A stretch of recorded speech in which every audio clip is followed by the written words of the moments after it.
Good morning, everyone. This is the day that the Lord has made. I will rejoice and be glad in it. This morning, I want to talk to you from the title of No Work, No Eat. No work, no eat. We live in a society where many people just expect people to give them things for free, right?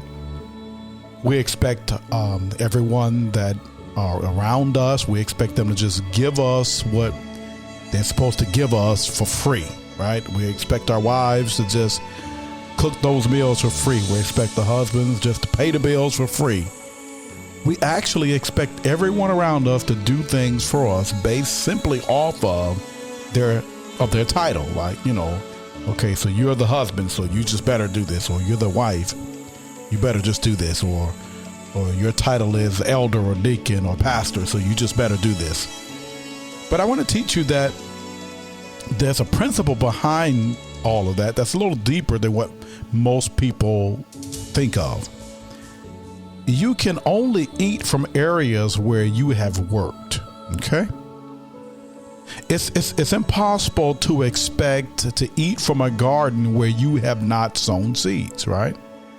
I know that's your wife and you just expect her to cook your meals, right? Because she has the title of wife. But actually, it's more to it behind that. See, in order to get what I want, I must plant the seeds of what I want, and then that thing grows. See, an apple just doesn't become an apple because you have an apple seed. Just because you have an apple seed in your hand, you can't talk to it and say, hey, apple seed, become an apple so I can eat. Doesn't work that way. You have to work first. You have to work with that seed, and then that seed will produce what it was made to produce.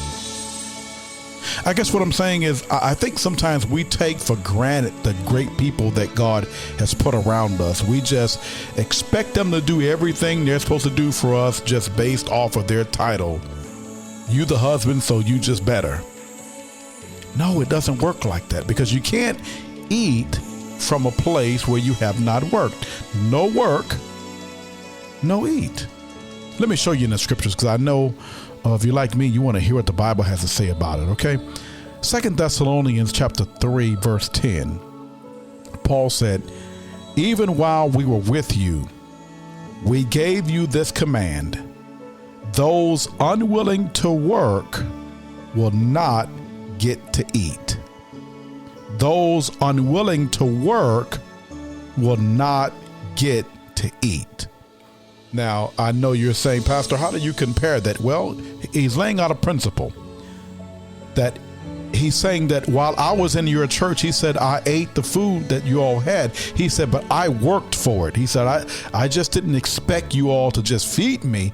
And he goes on to say, he said, I could have expected it because of who he was, but he said, I didn't do that. He said, instead of just expecting you to feed me because of my title, he said, instead, I worked while I was with you. And he said, then because I worked, I ate. He said, but I'm telling you that people that are not willing to work should not eat. So now I want to compare that to where you are in your life with your family, with your husband, with your wife. What I'm saying to you is you are expecting them to just do everything they are supposed to do, but you may not be sowing good seeds to produce that harvest.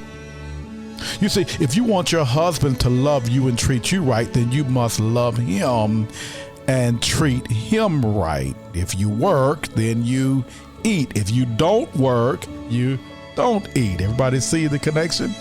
All right. If you want your wife to be special to you, to treat you nicely, do special things for you, then you must plant a seed for that in her life by being special to her, being nice to her, doing special things for her.